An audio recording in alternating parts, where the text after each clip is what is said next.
Hello, Anxious Cynic here with another Mine-imator tutorial. Today we're going to be going over basic animation and creating a walk cycle for your character. So to get started, we want to establish some of the principles of animating in Mine-imator, and that's going to be using keyframes as well as transitions. So before we get into anything too heavy, we're going to use our camera here to show exactly how some of the transitions work and how you can make things move in Mine-imator and actually make it look good. Hopefully, that's what we're going to try to do anyway. Now that we've got our camera selected and we have our second screen down here, then what we want to do is go down to our timeline and move down several frames. Let's just go down to 30 frames. And we're going to make sure that we're on our camera selection here and double click to make a new keyframe. And then all we have to do is move the camera in the world. So we can use these as I've shown before, or you can use this. You have rotation and then you have movement. All those are going to be separate things that'll be done, that'll change between each keyframe. So you want to make sure that you're doing what you want to do. Sometimes you may not want it to move. You may just want to zoom or something like that. And be aware that each keyframe is going to hold all of those settings and they're all going to change if you do anything to it based on that keyframe. So make sure you're on your right keyframe and you're doing what you need to do for the movement that you want to make. All right? Sorry for the very informal description there. I'm trying. So we basically moved the camera over here. So let's say we want to just do like kind of a pan and zoom in on our iron golem here. So what I'm doing is I'm right clicking in the camera view here. And I'm holding the shift key, and that makes my movement slower than when I don't. See, this is not holding shift, this is holding shift. So we can kind of fine tune some of our movements. And we want to do that. And let's say we want to zoom in with the camera. So we go to our field of view setting here, and we're going to go down. And the lower the number, the more of a zoom there is. So let's just make that about 30. So it zooms in about 15 degrees. We're going to back it up just a little bit there. And if we watch this, the camera simply just moves in. Now, one thing you may notice with this movement here is it keeps the iron golem kind of on the right side of the frame as the camera churns until he's centered again. So like you might want the iron golem to be centered the entire time. But you notice as the camera is making this linear churn, that's not occurring. It's churning as it moves, and based on the movement, it's causing it to put him on the right side. So we can try to correct that. But first of all, right now, you may notice down here, it says transition, and that is linear. And by default, that's what it will do. So I want to make sure this one's selected. Now, it doesn't necessarily have to be white as long as it's ticked right there. And you can see that you're going to be working with that keyframe. But notice how when I move the slider off of it, it's not selected anymore. And the reason is because it's not double click selected or whatever you want to call that. So when it's white, that means I can actually move the slider and still be affecting that keyframe. So that's important to remember because sometimes you may accidentally have that and be meaning to manipulate another keyframe and you'll only be working with that one. So keep in mind what your selections are. So if we click on transition, it brings down this drop down menu of all these different default transition types, pre-made transition types. There we go. Sorry about that. And if we go to instant, you'll notice what happens is nothing happens. And there. So basically what instant does is it makes this keyframe hold until the next keyframe comes up in the timeline. And that can be useful for, vast camera movements where you want the camera to change position, but you don't want to show the points in between that. You just want to cut away. That's a very helpful one when you're animating a scene with multiple camera shots and setups, and you don't want to just show the camera moving in between all of those positions. But what we might want here is this one, the ease out. And what that does is it's going to make the camera move just instantly out, but it's going to slow it down as we get closer to the iron golem. So it gives you a little bit of a different effect there. As you can see, it kind of slows down and eases into him. But if we come over here and go to the ease in, then you'll notice the camera slowly starts to move out and then zooms on in. So we're going to play around with a couple more. This one is the ease in and ease out. And what it's going to do is like slowly start, slowly stop. Now this is a pretty quick camera move, so it doesn't really show it in the effect that you could have it. If I move this out, let's double the time on that. then you can see it slowly eases out and then slowly eases in. And that can kind of give a little bit more of a dramatic effect when used for a camera, of course. But another one that's interesting are these elastic effects. You can go to these, and these are, you can animate the movements that these create manually. I cannot talk today.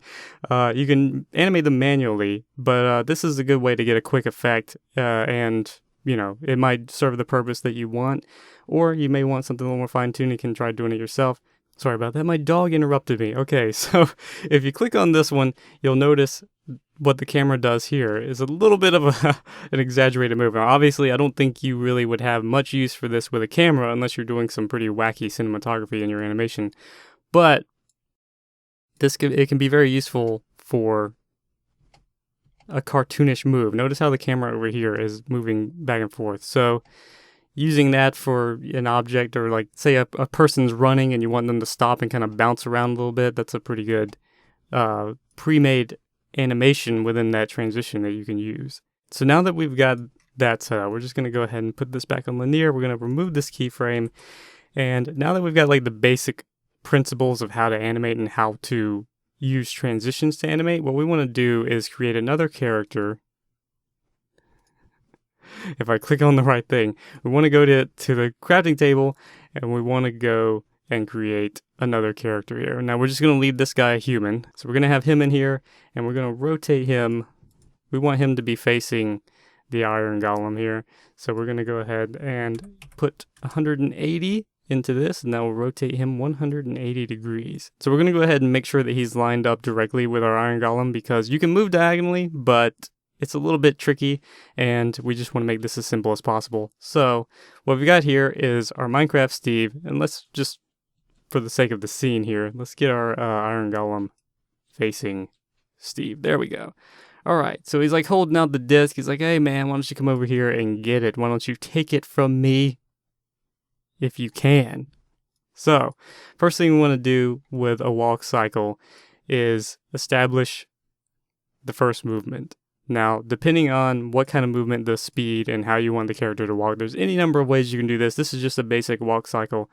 You may want to have his leg further out or further in. It doesn't really matter. Let's just go with a small movement. We're going to go, let's just make it -30. And then we'll make the rear movement. Generally, in my experience, the rear leg doesn't go out as far as the front leg. So for walking, let me just establish that. But for running, it might go out more. So anyway, we're going to do about half and half, and we'll see what that looks like. That may not be perfect. Actually, let's go to 20. We'll do 20 on the rear, 30 on the front. And then the rear leg is generally going to bend a little bit. So let's just do 20. This can be a little tricky to click on, but we'll do 20 on the bend, 20 on the Y rotation, and -30 on the front. So let's go up about 10 frames on our timeline, and then we're going to make 2 more keyframes for the legs here. And we want to basically reverse these. Let's bring this one up to -30. Let's get rid of the bend, and bring this one to 20 and give it a bend. And that basically reverses it. So you'll see he just reverses position.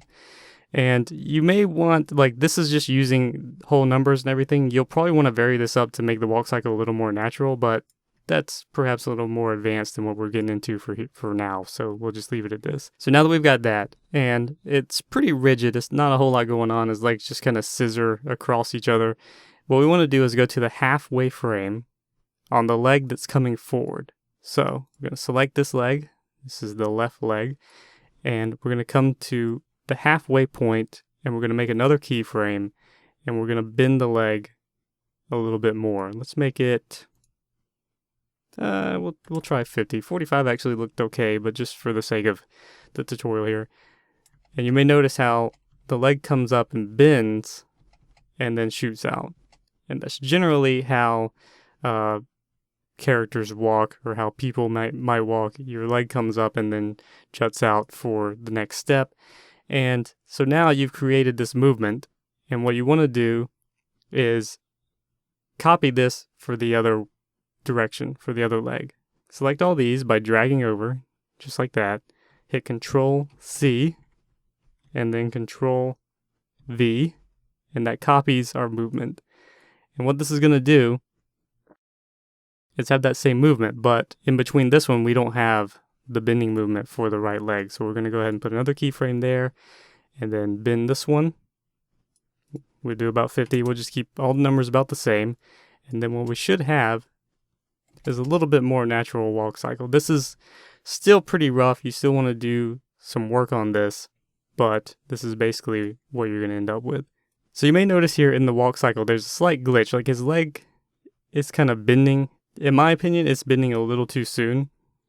So what you can do is add another keyframe on the middles here, the mid frames, and straighten the leg out a little bit.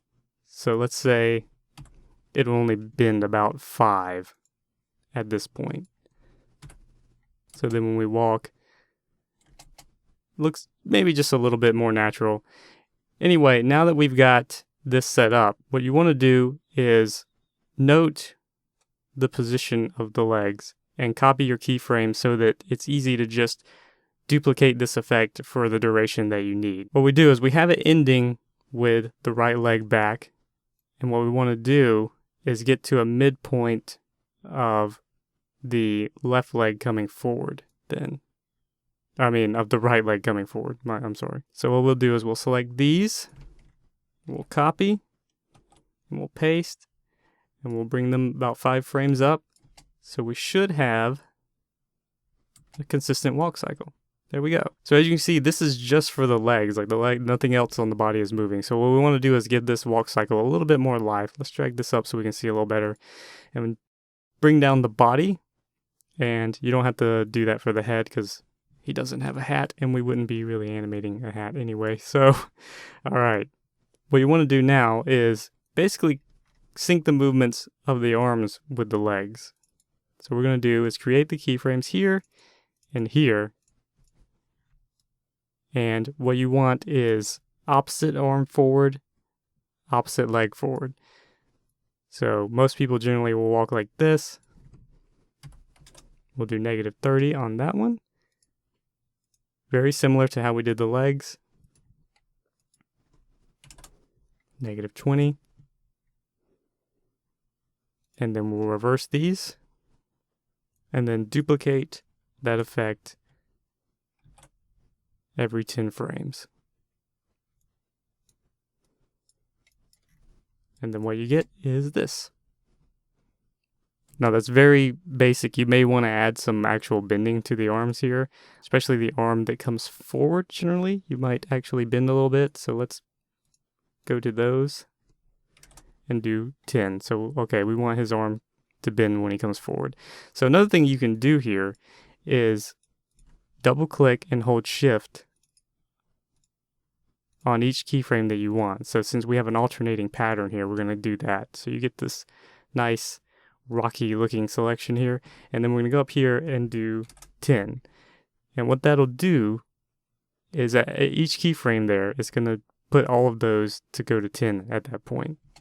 So as you can see, this isn't like necessarily a perfect walk cycle. It's still a little buggy. It can use some work, but it's serving our purposes for now for the sake of the tutorial. What you're going to want to do to make the walk cycle a little more natural is go to your body and try to judge about which way Steve is walking and how a normal person would walk. Now, there are principles to physics and all these things that you can look into yourself, but just for a basic tutorial here, you know generally that when you step down, your body's probably going to lean a little bit in the direction that you're stepping because of inertia and whatnot.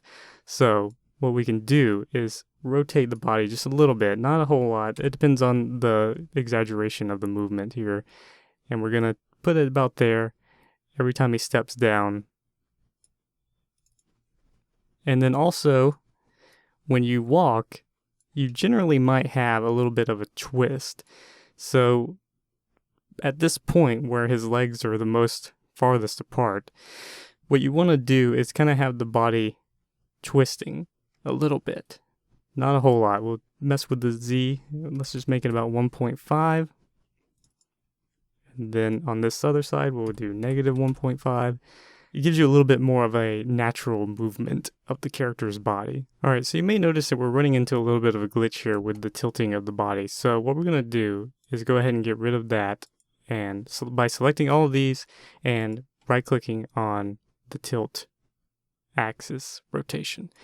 So as you see here, all we have now is the Z rotation. So we're just going to leave it like this for now because it seems like the Z rotation that we have is pretty much giving us the effect that we want. So it's just going to make it simpler for us to keep it here for now. So you basically have this pretty decent walk cycle. It's not too bad, but generally when people walk, they're going to bob a little bit because you're going up and down. You're kind of propelling yourself. So you want to add a little bit of a bob to this. Now, usually about this point is where your height is going to be. Like your guy has propelled himself up. Like this is basically the height of the stride, you might say. So for this one, we want to bring it down just a little bit. So depending on the scene that you have, it may vary depending on how much room you have to work with. We're going to just have it go down 1 full point. So it goes from 143 to 144. That may be a little bit exaggerated, but we're just going to go with that. Just go ahead and duplicate these. There we go. And then when you take a step back and watch this, it looks like Steve's just walking a little bit. Let's go ahead and put another one there, and we'll get rid of this one. And there's your walk cycle. Pretty simple. Not a whole lot going on. There are things you can do as well with the body to make it look a little more natural. So for instance, like say when he's like this, you might want to add a little bit of a bend. Let's go ahead and just make that about 4 points. And then when he's like this, he comes back up straight and then he might bend again. So we're going to go ahead and select all of these and go to 4. So kind of have a little bit more of like a natural gait, like his spine is kind of having to bend a little bit with it. So yeah, that should cover pretty much a basic walk cycle. You can do things like animate the head, make sure his eyes stay in line and things like that. So we're just going to go with that. Now, there's a little trick that I want to mention here. I could save this for a later tutorial, but I think right now might be a good point to implement this. So what we've got here is a walk cycle, but we want to make it move, of course. And now that we've animated this to go up and down, it would be a little bit difficult to change his position because if I go here to the last frame, or the last keyframe, and then I move him forward, all he's going to do is walk in place and then suddenly jump forward, right?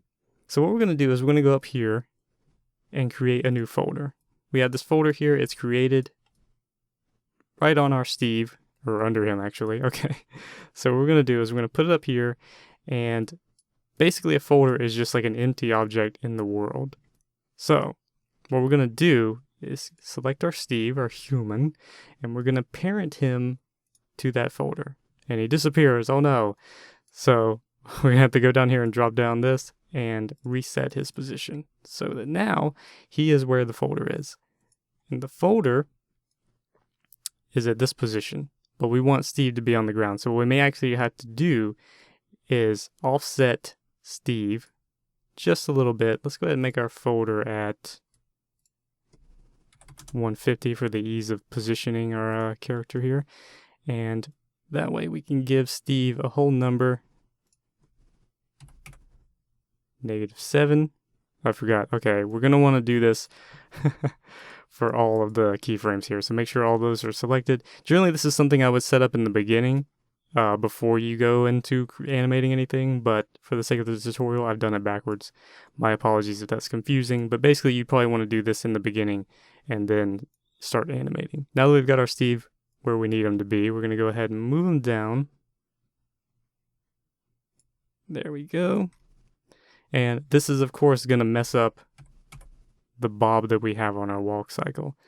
But now that we've got that set up, we'll just go into all these keyframes here and bring them up. Oop, if I can click on it, there we go. And that should be about -6. And what we have is our walk cycle again. Nothing's changed. We're back to where we should be. And now we have this. Now, notice how that puts our point right there in Steve. Now we're going to have to adjust Steve again. But again, this is something you'll want to set up in the very beginning. But for the sake of the tutorial, we're going to do it for now, just like this. So what we want is bring this down.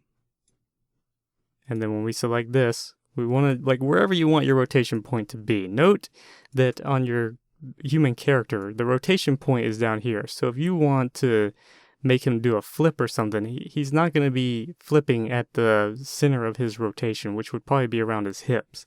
So this is a nice little trick. If you want to be able to do flips and stuff with Steve, you can use this to create a custom rotation point, because if you notice here, the custom rotation point option over here is not available for characters. So this is a way that you can create one and gives you more control over the animation of your character. All right, so now that Steve is all set, he's good to go and ready to face the day. Whew, that was a little bit of a setup there. I'm sorry this tutorial's a little bumpy. Things just aren't going smoothly today, but I'm hoping that we're getting things across here. So let's go ahead and move this up. We create another keyframe. And now, if you watch this, Steve's walking. Look at that. He's actually moving. All of this rigorous failure has led to this moment. Steve is actually walking on his own. Steve's first steps. Here we are. This is amazing. And what we're going to do is, like, wherever this ends, wherever the movement ends, we're going to go ahead and create keyframes for all of the objects that we moved. So let's say, now you can do this customly, like, it doesn't really matter what you do, but it all depends on what you're animating. But for now, we're just going to make them go back to all defaults at this point in time. Now, notice we have these two keyframes here, but you're not going to have that in your animation. Just use this as a tip, and you'll have a lot better final product. But what we're going to have here is he comes up and then he stops. And that's a pretty rough stop there. But let's go ahead and bring him back up. So when he comes up here, he's like, doop, doop, and then he stops. So there he is, making his way to the Iron Golem. So we got kind of lucky here. Like the speed is actually pretty good on the walk cycle here for the distance that I chose. Like, you may have to finesse that a bit if you made him move too far for the amount of time that you have, where he'll be more or less gliding. Like, for instance, let's move that further. Notice how he's kind of gliding on the ground. You don't want that. You want to make sure that your timing is right for the amount of keyframes that you have and for the speed of the walk. Fortunately, we got kind of lucky here, and it doesn't look too bad. It could probably be tweaked a little bit, but it's not too bad. And that is a basic walk cycle. Now, one thing you can do here, take this, and when you click, so for instance, like, this is the point in time between these two keyframes. If we click and make another keyframe here, and then we can change this to an ease out, what we'll do is create a little bit of a sudden movement at the end. And you can take this, actually, and draw it out a little bit so that he kind of comes to a little more gradual stop. Notice that? So you can play with the transitions and the movement of your keyframes and everything to create different effects for starting and stopping movements and things like that. You can also add that same keyframe here, or transition, I'm sorry, and then it'll all kind of flow. Notice how he stops a little bit smoother there. So if we do this, let's go ahead and do that, and then we'll have our camera, and let's say Steve is walking over here, so we want to take the camera and have it pan over like this. So for the final scene, what we have here, oh god, don't close it, there we go. All right, and Steve walks up, and there it is. There is your walk cycle. There's your basic animating tips and tutorial. Oh man, that was a doozy to try to get out. I apologize for all the errors and stuff, but hopefully this all came together in a usable way. So thanks for joining me, guys. Hopefully I'll come back to animating and show some more advanced tips later on. Hopefully in a lot smoother manner than this.